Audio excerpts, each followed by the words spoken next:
a eliminar los chicles. Bien, pues vamos a cerrar esta mañana con una conferencia muy importante para la familia. Hace unos momentos, cuando comencé la mañana dando una pequeña reflexión, hablé sobre lo que dice Proverbios: sé diligente en poner atención al cuidado de tus ovejas. Y yo he entendido un principio. Como pastor, mi primera oveja es mi esposa. Y cuidado que no la cuide bien, porque se me complicó el tema con el Señor. Una vez estábamos en la casa, después de un devocional, y se me acerca ella y se me queda viendo y me dice: Pedro, ¿sabías que el Señor es tu suegro? Le dije: sí, por eso te quiero cuidar. Y la miro y le digo: ¿pero sabías que también es tu suegro? Digo: por eso te debo de cuidar. Hermanos, el calor de la familia es la motriz de la iglesia. Y ustedes saben, es muy doloroso y hay gente que su especialidad es ver quién cayó. Son los paparazzis de la iglesia. Están buscando quién cayó, quién falló, quién defraudó. Y luego YouTube, Facebook, es como que disfrutan que alguien falló. Y es un profundo dolor. Cuando alguien ha fallado, tenemos que ir al altar y pedir misericordia al Señor. Porque creo que Dios es un Dios de nuevas oportunidades. No hay que abusar de la gracia, pero sí tenemos que cuidarnos. Y ahí es donde entra el tema de la familia. La familia, ayer se nos habló en orden y firmeza. Y la primera palabra fue familia. Y bueno, tenemos a una autoridad también en el tema de la familia, la pastora Amparo Medina.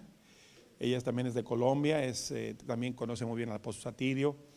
Y la hemos invitado durante varios años. De hecho ella nos ha ministrado a mí y a mi esposa en consejería, porque tenemos que entender que entre más visibles somos más vulnerables y no podemos dar una apariencia de que todo está bien. Como ministros tenemos crisis en el ministerio y tenemos que buscar la ayuda, pero buscarla con gente idónea, gente correcta. Y nosotros hemos ido varias veces con la pastora Amparo, y ha sido una bendición su consejo, nos ha ayudado, porque en el ministerio todos pasamos crisis, hermano. No sé si yo sea el único aquí, el único marciano, pero hemos pasado por crisis. Pero bendito el Señor que pone vasos con esa palabra de sabiduría que nos ayuda. Es que yo bendigo al Señor por la vida de la pastora Amparo. Su esposo es un tremendo hombre de Dios, el hermano Ramón. Se puso muy listo desde chiquillo y dijo, bueno, la vio a ella y dijo, me quedo con ella. Y pues hizo una buena elección. Y creo que los que somos casados hicimos la mejor elección de haber escogido a un cónyuge. Yo escogí la mejor persona. Yo creo que nadie en el mundo me hubiera aguantado como Leti. Nadie, hermano. No, es imposible. Dije, Señor, por lo que le busque, ella es la que tú hiciste para mí. Y creo que fue desde antes de que yo naciera, ya estaba ahí escrito: Leti para Pedro. Aleluya, gloria a Dios. Y ella para mí. Yo le digo, tú eres mía, no se te olvide, eres mía. La estoy conquistando todo el tiempo. Ahora estoy en el tiempo de una reconquista, hermanos. Sí, estamos en una reconquista. Sí, no, tengo que cuidar, hermanos, porque ahora está más hermosa que nunca. Si estaba hermosa cuando la conocí, ahora está pero espectacular. Y cuidado que no, ando cuidando mi huerto, porque si no se me complica el asunto. Sí, no, está hermosa, no, una bendición. Yo les dije a mis hijas, o me dan más nietos o les doy un hermanito. No. Ya les amenacé a mis hijas, ¿verdad? Pastor Amparo, gracias por venir, es un gozo tenerla con nosotros.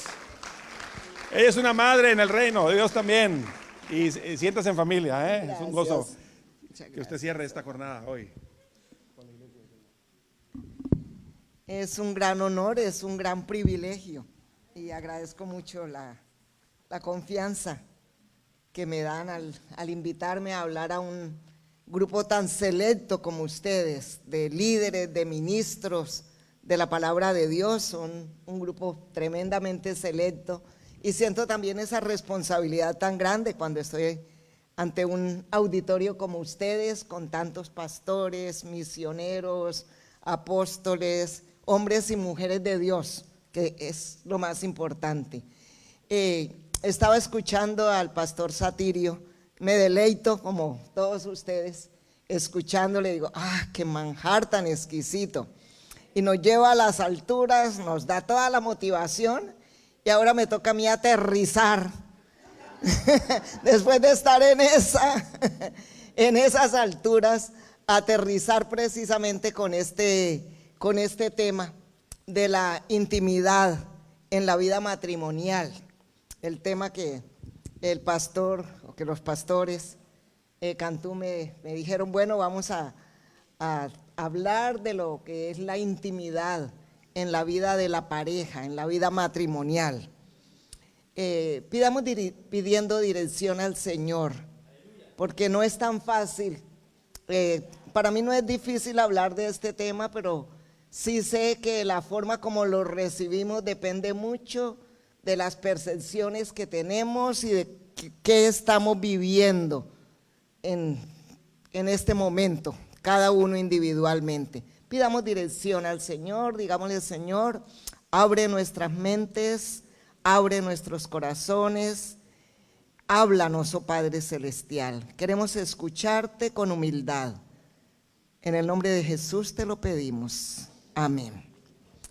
Cuando hablamos de intimidad, ¿qué llega a nuestra mente? Cuando uno habla de intimidad, por lo general piensa en sexualidad, ¿verdad? Pero cuando hablamos de intimidad, la intimidad no es solamente la unión sexual, no es solamente la relación sexual. La relación sexual incluye la intimidad, pero la intimidad es mucho más que esto. Cuando hablamos de intimidad, estamos hablando de un conocimiento mutuo. Cuando hablamos de intimidad en la pareja, en esta pareja hay mucha intimidad. Está diciendo, hay un conocimiento mutuo, un gran conocimiento de los dos. Intimidad, cuando hablamos de intimidad emocional, estamos hablando de conocer completamente y ser completamente conocidos. Entonces la primera pregunta es: ¿qué tanto conozco a mi esposo? Le pregunto a las mujeres. A los varones: ¿qué tanto conoce usted a su esposa? ¿Qué tanta transparencia hay entre ustedes dos? ¿Qué tan fácil es para usted hablar con su esposo y su esposa de algunos temas muy personales, temas que nos daría vergüenza hablar con otras personas, emociones que nos daría vergüenza compartir con otras personas? ¿Qué tan fácil es para usted abrirse delante de su esposa o de su esposo en términos emocionales? ¿Qué tanto es para usted, qué tan fácil es para usted soñar con su esposa, soñar con su esposo, soñar juntos? Entonces, cuando hablamos de intimidad emocional, estamos hablando de ese conocimiento que hay entre los dos. ¿Cuánto le conozco y cuánto me dejo conocer? ¿Qué es más fácil para usted? ¿Tratar de conocer a su cónyuge o dejarse conocer? Yo hice esta pregunta a un grupo con quien estaba trabajando hace poco, y era en un formulario que estaban llenando, y me di cuenta que para la mayoría era más fácil tratar de conocerle al cónyuge que abrirse y dejarse conocer. Casi todos tenemos secretos que no queremos revelar, que no queremos que sean conocidos, o hay otros factores que nos hacen mantener una reserva muy personal. Entonces, cuando hablamos de intimidad, qué importante es que haya esa transparencia, ese poder dejarnos conocer, ese poder abrirnos. ¿Y cuándo se logra esa intimidad? Cuando van bajando los temores a ser criticado, cuando van minimizando los temores que como humanos tenemos al rechazo. ¿Por qué no nos dejamos conocer? Porque me da miedo que me va a rechazar. ¿Por qué no me dejo conocer? Porque me da miedo que me va a criticar. ¿Por qué no me dejo conocer? Porque si yo le digo eso, ella va a usar eso como un arma la próxima vez que pelee conmigo. O él va a usar esto como un arma la próxima vez que esté molesto conmigo. Muchas personas me dicen eso. Eso es lo que no me permite hablar y soñar, expresar aún mi fantasía, mi sueño, cualquier cosa que llegue a mi mente. Cuando hablamos entonces de intimidad, qué bueno es que podamos pensar en esa unión espiritual cuando juntos podemos acercarnos a Dios y oramos juntos de una manera transparente. Cuando estamos hablando espiritualmente, emocional, esa intimidad emocional es cuando juntos podemos hablar de nuestras necesidades, de nuestros errores, de lo mejor de nosotros y también de lo peor de nosotros. Intimidad física, cuando hay un acercamiento íntimo, sensual, que es tan intenso, tan profundo, porque es una relación de amor y no solamente la necesidad de satisfacer una tensión sensual. Entonces, intimidad en esos tres niveles, ¡oh, qué lindo poder apuntar a una intimidad en esos tres niveles! Una intimidad integral, porque el ser humano es eso, es cuerpo, alma y espíritu. Hablamos del cuerpo cuando estamos hablando de lo que es la intimidad en la unión sensual, en el coito, pero del alma cuando estamos hablando de la intimidad emocional y del espíritu cuando juntos. Y qué lindo cuando podemos decir, somos compañeros de trabajo al servicio de Dios y caminamos juntos como compañeros de trabajo al servicio de nuestro Dios.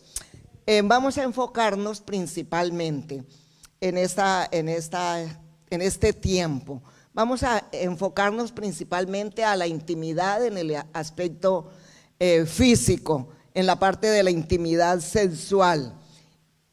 ¿Por qué? Porque es tal vez del tema que menos se trata, del que menos se habla y que cada día se descubre que hay tantas dificultades en esta área y hay tantas falencias en el área de la intimidad sexual y tantas dificultades y vemos tantos ministerios con unas posibilidades enormes de ministrar, de crecer, de ayudar y sin embargo se ven venir abajo por fallas en la relación matrimonial, sobre todo en el campo de la intimidad sexual. Muchos ministerios y muchos líderes en la obra del Señor, con un don, con un llamamiento tremendo, con unas capacidades para desarrollar ministerios tremendamente fructíferos, los vemos venir abajo por dificultades exactamente en esta área de su sexualidad. Cuando hablamos de sexualidad, por lo general se ven enfoques, y voy a mencionar rápidamente para llegar después a unas recomendaciones básicas. Cuando hablamos de intimidad, veamos dos enfoques que son contradictorios. El enfoque del libertinaje y de la comercialización. ¿Cómo se ha tomado la sexualidad culturalmente? Lo que la cultura ha hecho con la sexualidad. Se ha caído en un enfoque de libertinaje y uno dice que esto es algo de ahora, del siglo XXI, y no es así. Es algo que ha existido toda la vida de diferentes maneras, el uso inadecuado de la sexualidad. Pero lo que es muy real es que el libertinaje y la comercialización de la sexualidad la encontramos aún en el Antiguo Testamento, lo que es la prostitución. Encontramos inclusive entre los cananeos y aún entre los filisteos ritos sexuales en los templos de aquel entonces, con prostitutas en el templo, y era algo que era rentable, era un buen negocio. Pues esto que se ve hoy de comercialización de la sexualidad es una de las industrias más fructíferas que dan a nivel económico. Se paga mucho por esto. Es una de las industrias que vende mucho. El enemigo ha tomado esa área del ser humano para generar todo un libertinaje y toda una comercialización que la vemos en todos los aspectos reflejada, no solamente en la pornografía, pero encontramos las canciones, entre más contenido erótico tengan, como que son más pegajosas para la gente, se identifican con ellos. Los videos que están inundando todo el mundo con alto contenido sensual o erótico. Las películas, no hay película, difícilmente se consiguen películas donde no haya un fuerte contenido sensual, no en el buen sentido de la palabra, sino en la comercialización que se ha hecho de esto. Y qué diremos de las tiendas y todo lo que es la comercialización de la sexualidad. Podríamos quedarnos nada más por mucho tiempo en ese modelo, pero el otro modelo, y totalmente contrario a la palabra de Dios, es el modelo religioso. Y cuando hablo de modelo religioso, ustedes van a decir, guay, entonces ¿qué? ¿En qué consiste ese modelo religioso? Ahí mismo dice puritanismo. Desde tiempo muy atrás se ha tomado la sexualidad como algo malo. ¿Por qué? Porque los mismos griegos, y estamos hablando de los filósofos griegos 5 siglos antes de Jesucristo, ya tenían una concepción de que el cuerpo era malo y el alma era la buena. El cuerpo simplemente era un receptáculo del alma, pero entonces todo lo que tuviera que ver con el cuerpo y con el placer era malo en sí mismo. Entonces se tuvo una concepción inadecuada. Después los llamados padres de la iglesia, teólogos de aquel entonces, pensaban, se vertió esa filosofía griega en el cristianismo, y ellos pensaban que todo lo que fuera placentero y todo lo que fuera sexual era malo y pecaminoso. Por eso algunos de los padres de la iglesia, como Clemente, como el mismo San Agustín, teólogo famosísimo y que también tiene aportes muy valiosos, pensaban que la sexualidad era tan mala que uno se queda hasta sorprendido de lo que ellos decían. El sexo es válido, pero que no haya placer, que sea solamente para la procreación. Imagínense ustedes. Decían, pero que tiene que ser solamente en la noche, de día no, porque es pecado. A la luz del sol eso es totalmente pecaminoso. En la Edad Media se tenían unos conceptos, prohibiciones exageradas, y eran tantas las prohibiciones que se decía, el día domingo no se puede porque es el día de ir a la iglesia, es el día del Señor. El día sábado tampoco porque es el día anterior al día del Señor. El 40 días antes de la resurrección no, porque es la cuaresma, entonces no se puede. 30 días después de la resurrección tampoco, porque acaba de recordarse la resurrección, entonces tampoco. Y así tenían los miércoles tampoco, porque es el recuerdo de cuando empieza la cuaresma, que es el miércoles. Y durante el embarazo tampoco, porque es contaminante. Y así al fin y al cabo empezaron a sumar todas las prohibiciones y eran 252 días al año totalmente prohibidos. Algunos de ustedes están diciendo, menos mal que a mí no me tocó esa época. Imagínense hasta dónde se había llegado. Modelos, enfoques en los cuales se ha visto la sexualidad. Y hay otros enfoques, el mismo enfoque científico, llamado científico.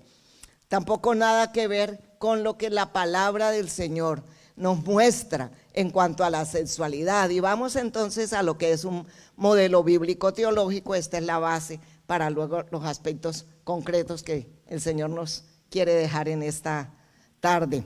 Cuando hablamos de ese enfoque bíblico, he puesto allí 4 citas bíblicas, 2 del Antiguo y 2 del Nuevo Testamento. No voy a leer cada versículo, algunos son muy conocidos por ustedes, pero sí quiero hacer alusión a ellos rápidamente. Cuando hablamos de qué dice la Biblia en cuanto a la sexualidad, no se parece nada a lo que es el enfoque comercial. o al libertinaje sexual. No se parece en nada, no se parece en absoluto al modelo religioso del que acabamos de hablar. Nada que ver, eso no es lo que dice la Biblia. Aunque en algunos púlpitos se enseña así, no es lo que dice la palabra del Señor. ¿Qué dice la Biblia? Si vamos a Génesis 1:27, que ustedes lo conocen, y creó Dios al hombre. Creó Dios al hombre quiere decir creó Dios al género humano. Ese es el término en el hebreo.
aspectos donde dice: el hombre cumpla con la mujer o con su esposa el deber conyugal, y la esposa cumpla con el esposo el deber conyugal.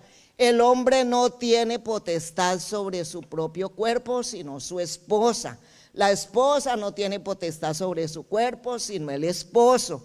Les está diciendo: no os neguéis el uno al otro, a no ser que por mutuo acuerdo digan: vamos a abstenernos de intimidad sexual en estos días para dedicarnos con más ahínco a la oración. Es como diciendo: vamos a ayunar en este aspecto por unos pocos días, pero es por mutuo acuerdo, no es que él decidió ayunar y ella no, o que ella se mantenga en ayuno permanente. Algunas parecen que se quieren mantener en ayuno permanente y hay hombres muy amargados con este tipo de ayuno. Entonces, el apóstol Pablo es tan claro, y es sorprendente que estamos hablando de 2000 años atrás y que ya el apóstol Pablo lo pudiera hablar en estos términos y con esa propiedad. Solamente la revelación de Dios. Por eso es que decimos cómo la palabra de Dios es inspirada por el Espíritu Santo. Es escrita por hombres, pero es inspirada por el Espíritu Santo, para que se hablase en esos términos, cuando no se había dado la revolución sexual que se dio en la década de 1960. De allí es que se enfoca en la revolución sexual. Y ya Pablo hablaba en estos términos: no se nieguen, para que no los tiente Satanás a causa de la incontinencia. ¿Qué está diciendo? Es que el ser humano es muy vulnerable y hay peligro. Entonces, mucho cuidado, manejen con mucho cuidado esta área. Está diciendo allí el apóstol Pablo. Entonces, la espiritualidad cristiana, o sea, el modelo bíblico, y dentro de la espiritualidad cristiana vemos la bondad del sexo, mientras nos recuerda que no es todo en la vida matrimonial, pero sí vemos, cuando miramos desde el punto de vista ministerial, nos damos cuenta que matrimonio y ministerio van muy unidos. Matrimonio y ministerio van muy unidos. Y que lo que pasa en la vida ministerial afecta la relación de pareja, y lo que pasa en la relación de pareja afecta, sea positiva o sea negativamente, su ministerio.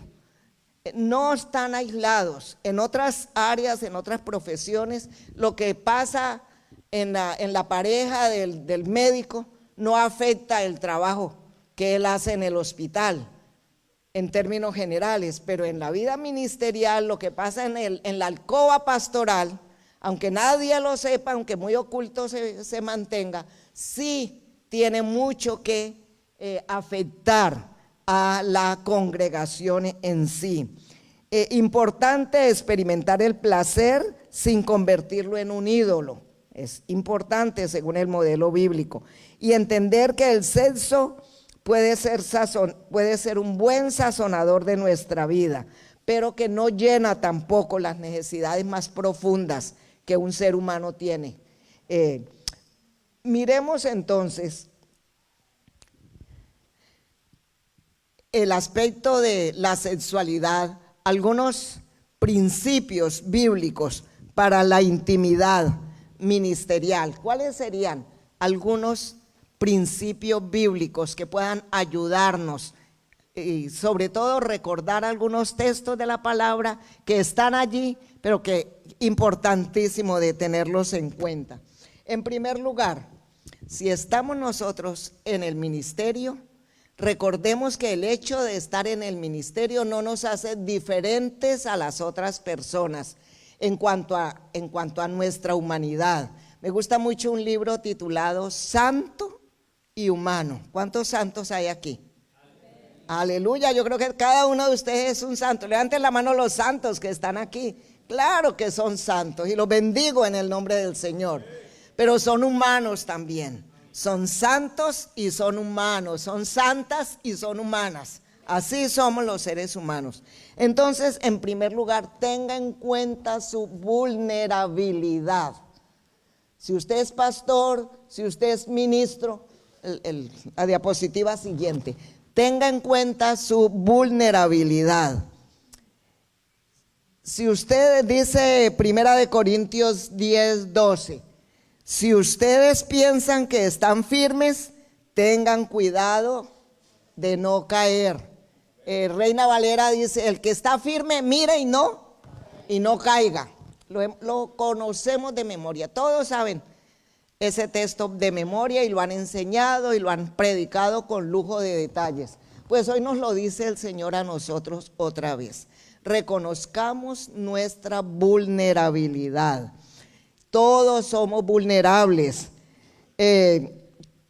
Cuidado, recordemos que somos humanos y que nuestra sensualidad está tan intrínseca en todas nuestras relaciones, en todo el concepto que nosotros mismos, en la estimación, la estima propia que tenemos, todo eso está relacionado con la sensualidad. Somos vulnerables fácilmente porque toda persona es un ser sensuado y Dios lo hizo un ser sensuado.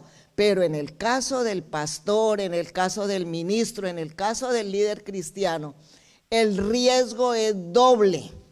El riesgo es doble. Y voy a decirles por qué el riesgo es doble. Primero, usted como humano, ya todos saben, se ven tentados solamente con ver a una chica bonita o vestida de una forma atractiva. Fácilmente los ojos lo llevan a una excitación, a un deseo o pone algo en su mente. Por eso me gusta cuando Job dice, hice pacto con mis ojos. Y hay que hacer pacto con los ojos, varones, hay que hacer pacto con los ojos. Y yo creo que las mujeres tienen que hacer pacto con los oídos. Hay que hacer pacto con los oídos. Yo no le voy a repetir que la mujer se estimula más por lo que oye y el hombre por lo que ve, pero más quiero irme al otro aspecto. Haga pacto, trate de desviar su mirada y tenga mucho cuidado en lo que está mirando, hacer pacto. Entonces reconozca su vulnerabilidad. El pastor, el líder, el misionero, el que está en el ministerio tiene un doble riesgo. El primero, ¿por qué? Porque por lo general se da un mecanismo que llamamos en psicología la transferencia. ¿Y qué quiere decir la transferencia? Es que transferimos a otra persona nuestras emociones, deseos, ilusiones. ¿Qué pasa en la congregación?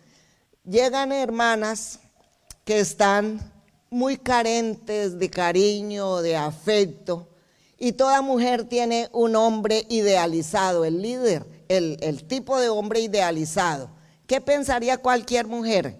Pues me gustaría que mi esposo sea cariñoso, que sea muy amable, que sea muy comprensivo, que sea muy dulce, que sea muy respetuoso. Bueno, las mujeres tenemos unas listas enormes de cómo nos gustaría que fuera nuestro príncipe azul. Y viene el pastor y empieza a predicar y empieza usted a ver toda esa bondad en ese hombre y todo ese amor que desborda y toda esa dulzura y todo eso que es el modelo idealizado de varón que ella tiene, y sin darse cuenta, de una manera inconsciente, pues se enamora de él. Y no es que tenga mala intención, no es que sea una mala mujer, pero es que esos modelos idealizados de varón son muy frecuentes, porque ese mecanismo de transferencia, la transferencia es uno de los mecanismos de defensa del ego. Entonces, así está. Ese hombre es como me lo recetó el médico, decía alguna. Es que a mí me gustaría que Juanito fuera así como el pastor, que es dulce, cariñoso, buen esposo, buen papá, buen de todo. Y además de eso, pues hasta guapo. Algunos dicen además, aunque no sea tan lindo, pero ella lo ve tan idealizado que hasta lindo le parece. Entonces, tenga mucho cuidado. Ahora, esa es la transferencia de la mujer, de la hermana en la congregación hacia el pastor o a la pastora, porque lo mismo puede pasar con los varones, con esa esposa tan dulce, tan cariñosa, mire cómo quiere al pastor. Y en cambio mi esposa como tan indiferente. Ay, sí, afortunado el pastor que tiene una esposa como ella. Entonces también puede pasar de los varones de la iglesia que vean en la esposa del pastor, aunque más se da en la figura idealizada de varón que tienen las mujeres, pero esto se puede dar. Pero ¿qué pasa también de parte del pastor? El pastor también tiene sus transferencias hacia hermanas de la congregación. Fácilmente él puede caer en lo mismo, y si no está muy seguro en el Señor, ¿sabe qué puede pasar? Esta chica tan bonita, y ya yo tengo 50 y tantos, y sin embargo esta chica tan linda está muy interesada. Entonces va y se mira al espejo. Sí, es que estoy muy guapo todavía, es que como que los años no me pasan. Entonces fácilmente va a verse atraído también por las chicas de la iglesia. Esos modelos idealizados que tenemos nos juegan inconscientemente y nos hacen caer fácilmente. Además, tenemos legados generacionales que nos hacen vulnerables. Y cuando hablo de legados generacionales, son lealtades invisibles que tenemos a nuestros padres. Este ejemplo se lo podría repetir con nombre propio, de casos de pastores que les he visto fracasar en esta área de su vida. ¿Qué pasó? Vemos un matrimonio saludable, se ve normal, cuando lo vemos enredado a este joven pastor con una chica de su congregación o de otra parte. Y cuando hablo con él, empiezo a hablar y dice: yo no sé qué me pasó, si yo amo a mi esposa, yo no sé por qué caí, yo no tengo ningún interés en esta mujer, me decía llorando. Y cuando sigo hablando con él, ¿qué me doy cuenta? Pues me doy cuenta que era repitiendo el modelo de su papá. Exactamente. Y cuando yo le digo, Leo, voy a ponerle el nombre, Leo, yo conocía al papá.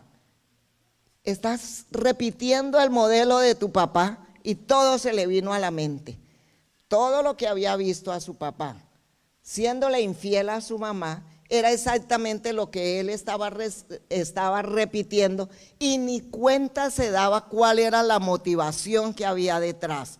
Entonces fíjese que allí, en esto de nuestra vulnerabilidad, tenemos que darnos cuenta. Primero, el solo hecho de ser humanos nos hace vulnerables, débil, fácilmente podemos caer en un desliz de tipo sexual, el solo hecho de ser personas. En segundo lugar, los mecanismos de transferencia. Las hermanas o los hermanos se enamoran y fácilmente podemos caer en esto, y nuestro propio orgullo nos hace sentir, oh, qué bien, se alimenta nuestra vanidad y fácilmente se puede caer. Y en tercer lugar, como les decía, estos legados generacionales, esa lealtad inconsciente. Lealtad inconsciente es: soy leal a lo que hizo mi papá, sigo el ejemplo de mi papá, sigo el modelo de mi mamá. Puede ser en el caso de la mujer. Entonces, por eso somos vulnerables, tenemos que tener mucho cuidado. Por eso el consejo del apóstol Pablo para la vulnerabilidad, ¿cuál es? Si ustedes piensan que están firmes, tengan cuidado de ¿qué? De no caer. Si usted piensa que están firmes, tenga mucho cuidado para que no caiga. En segundo lugar, concientícese de que no tengo que ceder.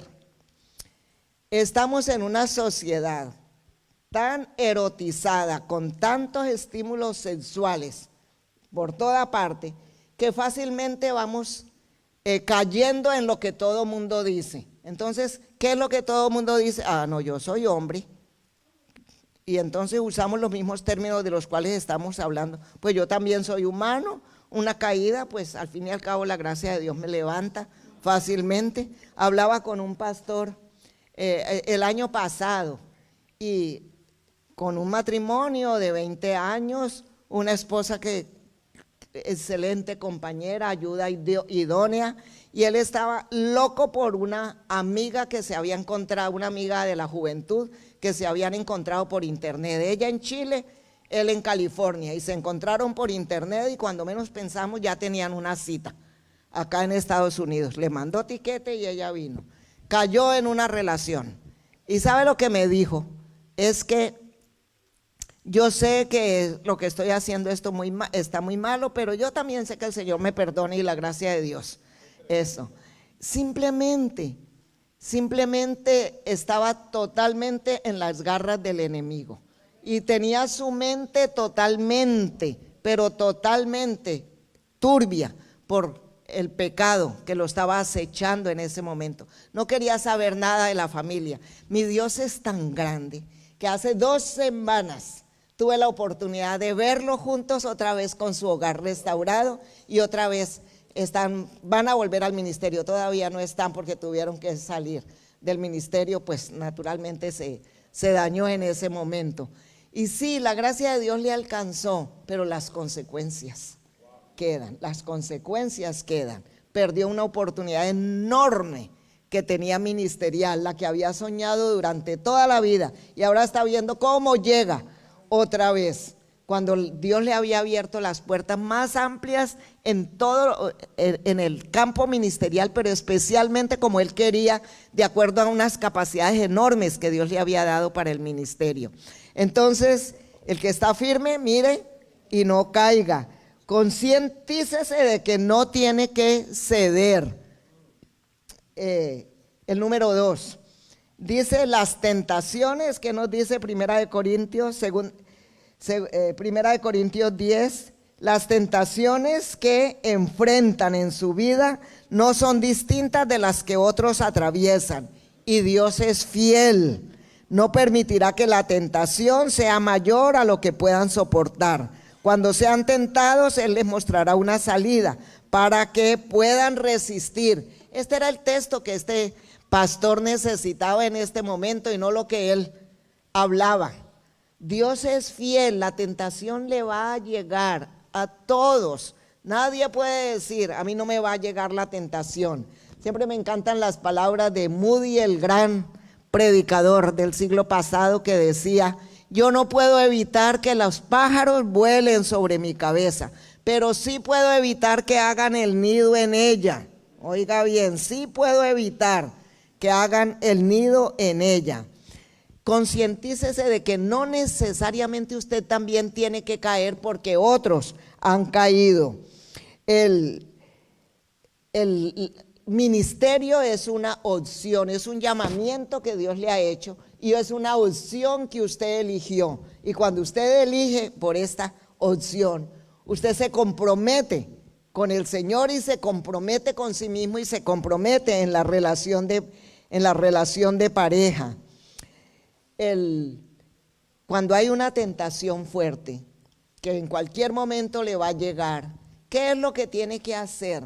Después de depender mucho del Señor, es muy importante no quedarse allí, porque la tentación se hace muy fuerte porque se convierte en pensamientos obsesivos. ¿Y qué es un pensamiento obsesivo? Es un pensamiento que está allí en su mente y le da vueltas y vueltas y va a buscar miembros para un comité y le aparece el nombre de esta persona.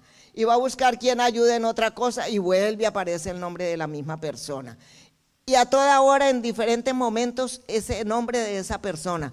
Aunque usted piense que no, yo no tengo ningún interés. Si algo así está pasando, diga, ojo, ¿por qué ese nombre es siempre aquí? ¿Por qué me despierto pensando en ella y me acuesto?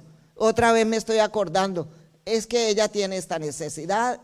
No, el pastor ora por las diferentes personas, por las diferentes necesidades, pero cuando hay una figura que se está anclando allí en su mente, es un pensamiento obsesivo, y un pensamiento obsesivo fácilmente se puede convertir en un comportamiento del cual se va a lamentar muchísimo más adelante, o puede ser que pronto. En un caso así, después de orar, ¿qué necesita hacer? Si usted no ha podido cambiar ese pensamiento por un pensamiento más positivo, que es pensar en su vida matrimonial, en cómo mejorarla, en su esposa, en sus hijos, ¿qué podría hacer? Confiésele a Dios el pecado, pero hable con una persona de carne y hueso. Necesita. El apóstol Santiago es tan claro cuando dice que nos confesemos nuestros pecados unos a otros, que oremos los unos por los otros y que nos confesemos los pecados unos a otros para que haya sanidad, para que seáis sanados. Santiago 5:16. Si ese pensamiento está en su mente, si usted ha podido lograr una relación con su esposa de tanta confianza, qué bueno que usted le pueda decir: Juanita, yo no sé qué me pasa, este pensamiento en mi mente. Hay mujeres que no están listas para escuchar esto y les podría hacer mucho daño. Algunas sí están listas y ella podría ayudarle, pero usted tiene que conocer muy bien a su esposa y no hacerle daño. Pero sí usted necesita confesarlo. ¿Y a quién puede confesarlo? Después de confesarlo al Señor. Cuando usted confiesa su pecado al Señor, usted es perdonado. Pero para que sea sanado emocionalmente, necesita verbalizárselo a otro ser humano. Por eso tener un pastor, tener un consejero, tener un amigo con quien pueda hablar y decirle, no es una persona que le vaya a criticar, no es una persona que le va a juzgar. No tiene que ser ese tipo de personas, porque también las hay, pero sí ese consejero que puede estar a su lado y que cuando esos pensamientos vengan y que haga un pacto con este hermano, con este amigo, con esta persona. Mira, cuando yo me veo afectado por este pensamiento y si no he podido superarlo, me gustaría poder llamarte y hablar contigo y orar contigo. Mis hermanos, les digo que por allí viene la sanidad. Recuerde, en la confesión a Dios le perdona el pecado, pero la sanación de su alma, la sanación emocional, viene cuando usted saca eso que le está haciendo daño. Sáquelo, que otra persona le ayude con eso, le ayude a cargar esa carga. Yo sé que la primera parte todos la aceptan, sí, se lo confieso a Dios. Allí yo sé que no tengo problema con ninguno. En la segunda parte es donde viene la traba. Al pastor le cuesta mucho, pero mucho trabajo hablar de cosas así, revelar lo que está pasando internamente. Para un pastor es muy difícil, para un líder cristiano es muy difícil. ¿Por qué? Porque a ustedes que vienen a confesarle a la gente sus pecados, a ustedes que vienen a pedirle consejo, donde ustedes vienen a pedirle dirección. Entonces, sin darnos cuenta, nos ponemos en una posición de superioridad. Usted es el sacerdote que intercede ante Dios por su congregación, pero acuérdese que la Biblia y el Nuevo Testamento nos habla del sacerdocio de cada creyente, y otro hermano también puede ser mi sacerdote en situaciones así. Y qué bueno que usted pueda confesar a otro, sacar, no se quede con ese taco aquí en la mente, confiéselo a otro. Créale a Santiago, cuando Santiago dice, orad los unos por los otros y confesaos vuestros pecados los unos a otros para que seáis sanados. Eso tiene un efecto de catarsis. ¿Sabe qué quiere decir la palabra catarsis? Es esa sensación de alivio cuando se quita esa tensión por ese pensamiento obsesivo que tengo. Y viene un alivio, viene la paz, y allí es donde viene esa sanidad que tanto está necesitando. Entonces, el primero era, reconozca su ¿qué? Su vulnerabilidad. Y el segundo, concientícese de que no tiene que ceder. Ceder no es lo suyo, no tiene que ceder, porque va a confesar y va a recibir sanidad. En tercer lugar, comprométase a ser sexualmente puro. Cuando hablamos de sexualmente puro, dentro del modelo religioso como que no cabría esa expresión, pero dentro del modelo bíblico que hablábamos, sí cabe la expresión de ser sexualmente puros. Dice la palabra en Primera de Pedro, por lo tanto vivan como hijos obedientes de Dios, no vuelvan atrás. ¿Qué dice? No vuelvan ¿a dónde?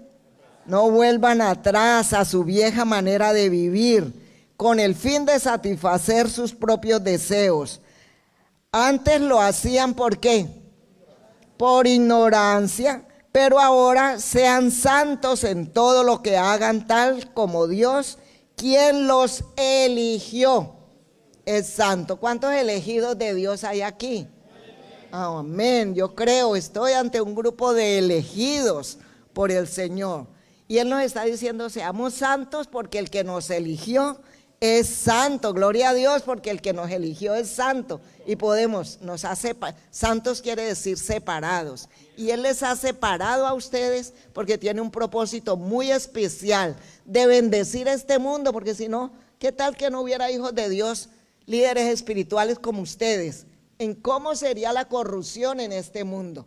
Entonces, Él está diciendo, no tenemos que volver atrás. Y no volver atrás es no meternos en la manera de vivir de los infieles. Ellos viven en todo tipo de inmoralidad sexual, pero Dios ha provisto la sexualidad completa en la relación de pareja. ¿Para qué? Para que puedan vivir, gozar, disfrutar, satisfacer sus necesidades de una manera santa. No estoy hablando santidad en el término religioso, sino en el término bíblico.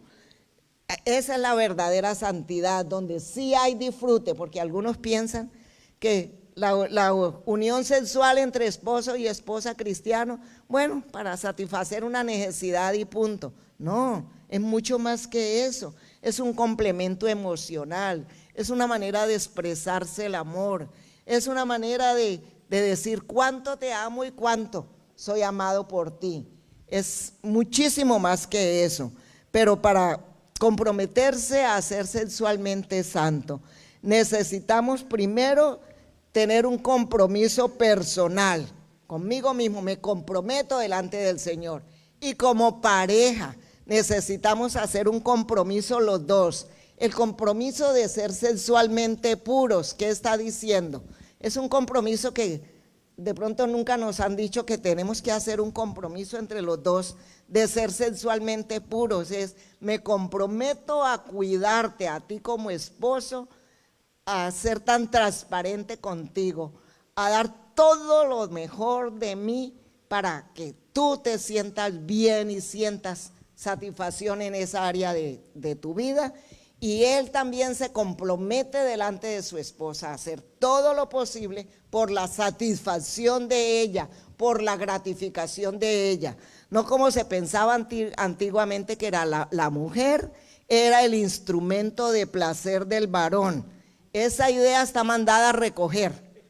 Está mandada a recoger. Aunque yo hablé hace pocos días con un señor que se estaba quejando bastante de la esposa y le pregunto, vea hermano, ¿y usted cree que su esposa se siente bien sexualmente con usted? Y él me dijo, pues yo no sé, ni siquiera sabía si ella se sentía bien y ya ella me había dicho que nada, que él no le importaba sino la satisfacción de él y que ella para nada. Entonces, el compromiso, cuando digo comprométanse a ser sexualmente puros, estoy hablando, comprométanse a vivir su sexualidad tan de ustedes dos, tan plena entre ustedes dos, que es una muy buena vacuna, contra todas las adversidades y contra todos los estímulos que este mundo está ofreciendo. ¿Y cuánto necesita el siervo y la sierva de Dios este tipo de compromisos? Mucho cuidado con las herencias generacionales. Comprométase a no ser como lo fue su papá o su abuelo, que tuvo 2 o 3 mujeres o más. Es un compromiso, y cuando digo compromiso es que tiene que llegar al momento de decir, me diferencio de mi papá. Y una cosa que mi esposo siempre cuenta, él dice, el papá de él tuvo 3 hijos y cada uno con una mujer diferente.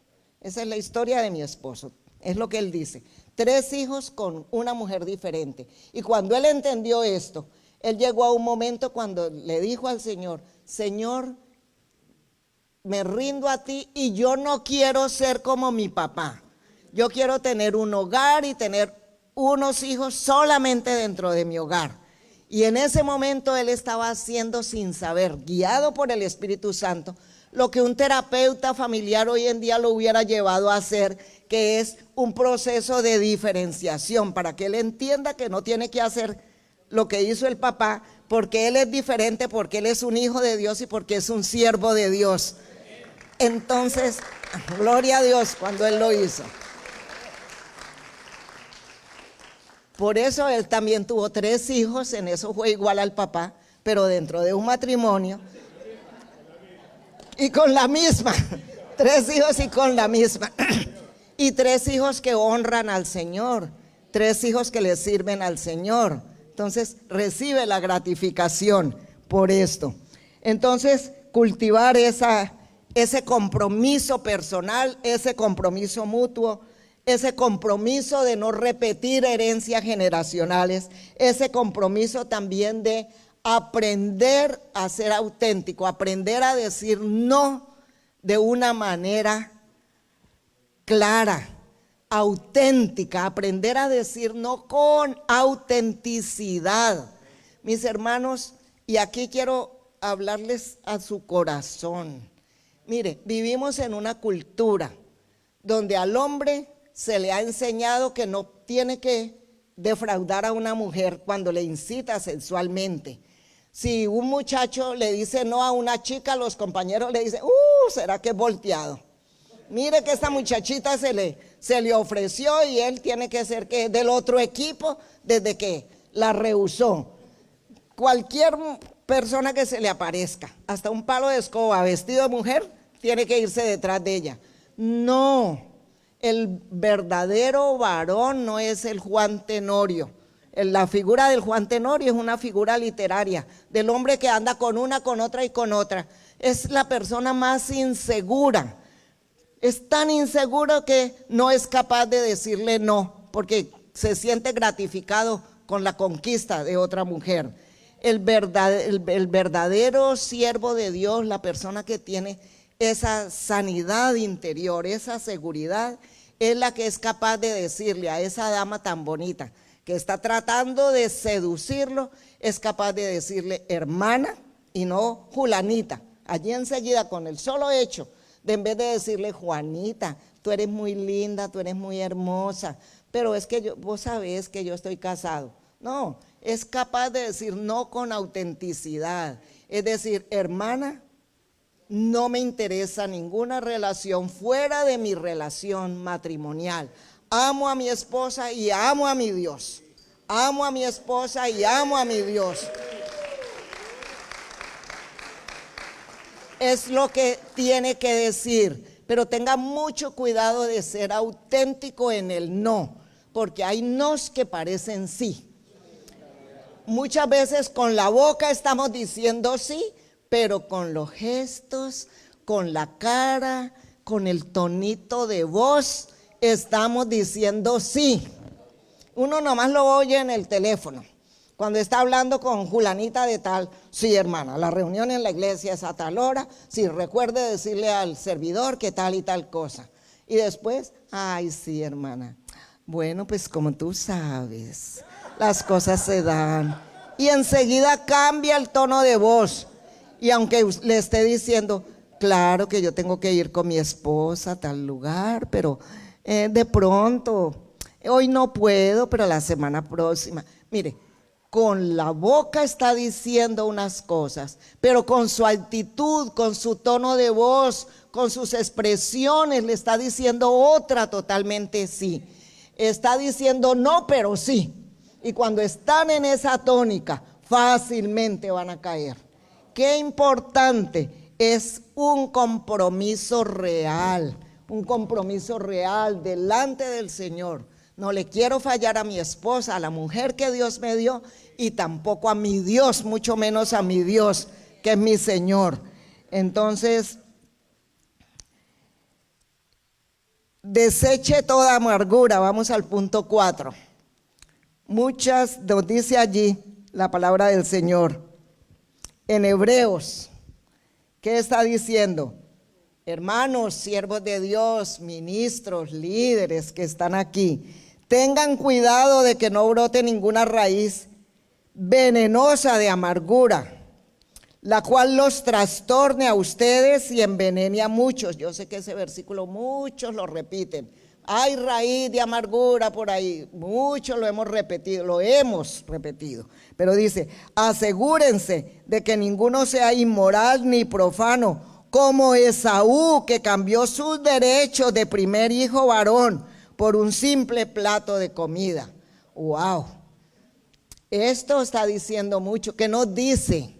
Dice, mucho cuidado, qué amargura interna, qué aspecto tenemos del cual no hemos sido sanados, que nos pone en una situación de vulnerabilidad tan fuerte que podemos repetir el modelo de Esaú. ¿Qué fue lo que hizo Esaú? Ustedes recuerdan muy bien la historia.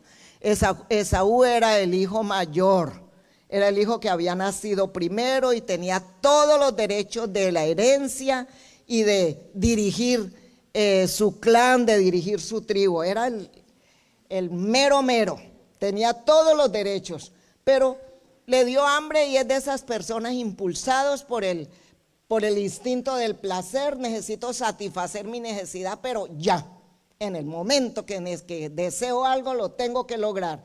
Y como le dio hambre, no le importó dejar su primogenitura. Si me das un plato de comida, te doy mis privilegios de primogenitura. ¡Qué tremendo! Y a veces decimos, qué locura, ¿usted hubiera hecho eso? Mire, las personas que son guiadas por el instinto del placer fácilmente pueden caer en eso. Tengan cuidado con sus hijitos. A veces a los hijos, y en esta cultura aquí, cuando nosotros venimos de nuestros países donde hay muchas carencias, llegamos a un país como este donde hay tanta abundancia y fácilmente queremos darle a los hijos todo lo que no tuvimos nosotros en la infancia. Y les vamos enseñando que hay que gratificarles cada que ellos quieren algo. No los dejamos casi ni desear algo, porque antes de lo que lo deseen ya se lo está dando.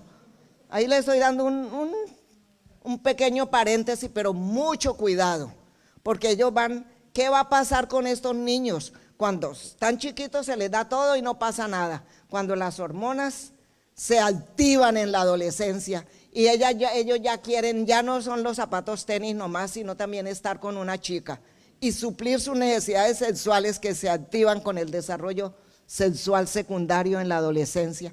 Pues quieren tener la gratificación ya, y ahí es donde queremos decirle, no, tiene que esperar hasta el matrimonio.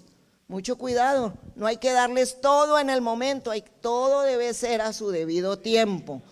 Ahora, mucho cuidado nosotros. ¿Será que vamos a ser como Saúl, que vendió su primogenitura, lo cambió por un plato de lentejas? ¿Cuál es su primogenitura? El pastor Satirio nos hablaba. Somos de sacerdotes, de la rama de Melquisedec. Nada menos, tremendo. Eso es usted, hijo de Dios. Y eso me empodera en mi ministerio. Y yo creo que si ustedes entendieron la profundidad de esa palabra, nos empodera y tenemos que salir de aquí tremendamente empoderados para ese propósito que Dios tiene. ¿Cómo vamos a vender esto tan grandioso? A cambiar esto tan grandioso por un placer momentáneo. Por un placer momentáneo. Líbrenos, Dios. Y este es un momento para hacer redecisiones en nuestra vida. No hay nada como esto que va a llevarme a perder algo tan grandioso como lo que ya el Señor me ha dado, esa fuerza para salir adelante, para este ministerio que Dios me ha encomendado. Pero para eso es muy necesario desechar todas esas raíces de amargura que vienen muchas veces porque hemos sido víctimas de abuso. ¿Cuántos de ustedes, y en un grupo como este hay varias personas que fueron víctimas de abuso sexual en la infancia? Hay muchos de ustedes, varones, que fueron víctimas de abuso por un hombre o que han tenido una relación homosexual. No quiere decir que son homosexuales, pero que ha habido, posiblemente lo hay. La estadística me da todas las pautas para decir. Y ha quedado esa raíz de amargura está tranquilo, usted tiene una relación heterosexual, pero hay algo allí que no ha sido sanado. Y el Señor le da esta oportunidad porque Él quiere sanar esos aspectos, esa amargura interna. Y el Señor quiere que usted salga de aquí liberado en el nombre del Señor. Liberación es lo que Él quiere, porque Satanás lo que quiere es tenerlo encadenado, tenerlo enredado allí. Son cosas que quedan y son esos recuerdos que están allí y algunos se han olvidado, pero inconscientemente te están afectando y fácilmente te pueden hacer caer en lo que tú no quieres caer. Y que necesario es sanidad, porque cuando hay sanidad personal y estoy bien con mi Dios y hay sanidad en mi corazón y en mi mente, mucho más fácil voy a poder amar a mi esposa, amar a mi esposo, y va a haber una entrega muchísimo más exitosa en la relación de pareja. Cuidado con el orgullo. El orgullo le puede llevar a decir, oh sí, han pasado los años, pero sigo siendo muy vital. Y cuando estamos en la llamada crisis de media vida, oiga bien, señores y señoras, se habla de las mujeres con la menopausia, una realidad.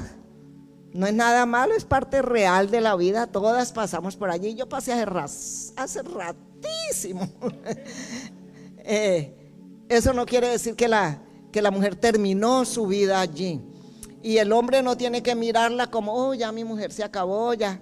No puede tener hijos, pero sí puede tener intimidad sexual. Ahora, en el caso del varón, la vida sexual del varón no es la misma siempre. La potencia sexual del varón no es igual cuando tiene 20 años a cuando tiene 60. Y no es que no pueda, sí puede, pero no es igual. Hay cambios en el comportamiento de los seres humanos, tanto del hombre como de la mujer. Los cambios no quiere decir que se terminó la intimidad sexual. Lo que hay es que ir reacomodándose a las situaciones, aprendiendo de cómo enfrentar cada una de las etapas. Y el Señor va a seguir dando la sabiduría para todos los reajustes que haya que hacer. Y qué importante es, pero hay algo que nunca termina, que es el amor en la pareja. Cuando se está unido no solamente por el amor físico, sino que es mucho más que el amor físico, cuando ya se ha llegado al amor ágape. Y cuando hablamos de amor, déjame ver qué tiempo. ¿A qué hora debo terminar? ¿Ya? 5 minutos. Ok. El amor físico, que es esa atracción física tan importante, pero no se queda solamente en el eros, en el amor erótico, cuando podemos llegar al ágape, que es ese amor integral, que hay sí hay atracción física cuando se cultiva, la atracción física se va a mantener, pero no podemos esperar seguir siendo los mismos siempre. Habrán cambios, pero el Señor te va a ayudar a ajustarte cuando estamos comprometidos con Él. Huye de las situaciones de riesgo, es otra de las recomendaciones. Huye de las situaciones de riesgo. ¿Qué nos dice la palabra en 2 de Timoteo? Huye de todo lo que estimule las pasiones juveniles. En cambio, sigue la vida recta, la fidelidad, el amor y la paz. Huye de todo lo que estimule las pasiones juveniles. ¿Sabe por qué dice juveniles? Porque Pablo le estaba escribiendo a Timoteo, que era un joven. Pero si nos estuviera escribiendo a muchos de nosotros, ¿sabe qué nos diría? Huye de las pasiones seniles, porque son tan reales como las juveniles. Son tan reales como las juveniles. Huye. ¿Qué quiere decir huye? Aléjate, corre, pero corre muchísimo. No se crea tan fuerte que yo puedo soportar todo, yo hago todo y a mí nada me pasa porque yo soy el pastor. No, olvídese de eso, es tan vulnerable como lo decía en el primer piso, en el primer punto. Somos tan vulnerables. ¿Qué es lo que tenemos que hacer? Huir de personas Si esa persona se le hace atractiva, trate de mantenerla de lejos, no tiene que estarla incluyendo en su vida. Si ese lugar no es adecuado para usted, no es peligroso, huya. Cuídese de hacer ciertas visitas. Hay personas a quienes el pastor no debiera aconsejar. Y yo le estoy diciendo, el pastor puede ser un buen consejero, pero hay ciertas hermanas a quienes no debiera aconsejar. Y hay ciertas personas a quien la esposa del pastor no debiera aconsejar. En esos casos usted tiene que ser tan responsable con usted mismo y con la otra persona que debe decirle, pasársela a otra persona. Sabes, en este tema yo prefiero que tú hables con mi esposa, o que tú hables con la hermana o el hermano Julano, que te podrían dar una mejor orientación en este caso. Tienen que ser claro, ahí es ser auténtico, es decir, no, aunque la persona insista en que usted le aconseja, usted dice no, hay otra persona que puede hacer un mejor trabajo que yo en esto. Y ahí usted está huyendo. ¿Qué es lo que está haciendo allí? Corriendo, huyendo de una situación que le puede hacer daño. Huya muchas veces de las redes sociales. Un mensajito en Facebook puede destruir un hogar. En estos días una esposa del pastor con lágrimas me decía, le he rogado a mi esposo que no tenga nada que ver con esa persona con quien tuvo algo unos años atrás, y encuentro un mensaje, te ves bella en esa foto, te ves muy linda. Dice, si eso se lo estuviera diciendo a la hermana de él, a mí eso no me importaría, pero se lo está diciendo a una mujer con quien tuvo una relación, y estaba esa mujer devastada con ese mensaje. Mucho cuidado, textualmente eso era lo único que decía, pero no sabe todo el daño que hizo. Entonces hay que huir de la pornografía. Cuando dice huye de las pasiones juveniles, huye. Cuando te metes en pornografía vas a querer que en tu intimidad de tu alcoba suceda lo mismo que sucede con la pareja en la pornografía. Y la persona no es igual, ni usted es igual, simplemente va a tener unas fantasías que están totalmente fuera de la realidad. ¿Qué tenemos que hacer? Huir de esas cosas que nos van a hacer muchísimo daño, y depende del Espíritu Santo. Si hay algo que necesitamos hacer para nuestra sanidad interior, si hay algo que tenemos que hacer para nuestra sanidad en la intimidad matrimonial, es depender del Santo Espíritu de Dios. Sabemos que depender de nosotros somos vulnerables, somos débiles, pero el que está de entre nosotros es el fuerte. Y a Él es que tenemos que acudir. Andad por el Espíritu y no cumpliréis el deseo de la carne. El deseo de la carne está contra el Espíritu, dice el mismo apóstol Pablo. Tenemos que acudir al Santo Espíritu de Dios. Él es el que nos va a dar lo que tanto necesitamos para este ministerio santo que el Señor nos ha encomendado. Él quiere que ustedes sean felices. Él quiere que esa relación vaya limando las asperezas que hay, y que hoy mismo conversen entre ustedes dos claramente, se recomprometan. Hoy es un día de recomprometerse con Dios en esa área de su vida, y recomprometerse con su esposa y su esposo. Juntos arrodíllense delante del Señor hoy mismo antes de dormir y díganle: Señor, me vuelvo a ti. Pero entre los dos, tómense de la mano, abrácense y digan: vamos a arreglar esa dificultad. Perdóname otra vez, te perdono, borrón y cuenta nueva. Y vamos a cultivar juntos nuestra intimidad matrimonial, porque Dios está con nosotros. Somos sacerdotes del orden de Melquisedec, y lo que Él ha hecho en nuestras vidas, el enemigo no lo va a destruir. Que Dios les bendiga grandemente.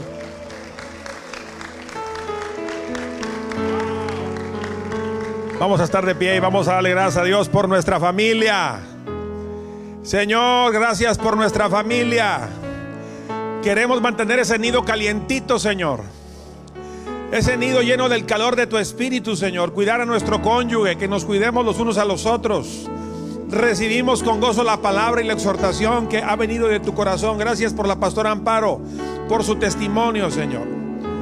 Señor, sometemos nuestras vidas al gobierno del Espíritu Santo. Amado Espíritu Santo, sometemos nuestros ojos, nuestros oídos, nuestras manos, nuestra sexualidad, tu espíritu al gobierno tuyo, Señor.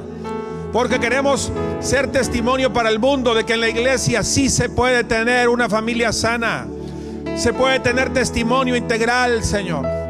Que pasan los años y el amor no termina. Pasan los años y el amor se fortalece más. Gracias. Cubrimos nuestras casas. Declare cobertura sobre su casa, hermano. Declare cobertura sobre su casa, sobre su cónyuge. Declare cobertura sobre su familia. Oh, Señor, la santidad conviene a nuestra casa. La santidad conviene a nuestra casa. Señor, llamamos a la santidad. Nos conviene la santidad. Limpia nuestras casas de toda basura, Señor, de toda contaminación. Vuelve la reconciliación entre los cónyuges. Vuelve la reconciliación entre la pareja. Señor, el tiempo de la canción llega a nuestras casas. El tiempo de la canción, del romance, de la fortaleza íntima, espiritual, llega a cada matrimonio. Gracias, gracias, gracias. Gracias, Señor, te bendecimos en esta tarde. Te damos la gloria, Señor, te damos la alabanza, porque nos has bendecido con palabra del cielo. Señor, bendecimos tu nombre en esta mañana.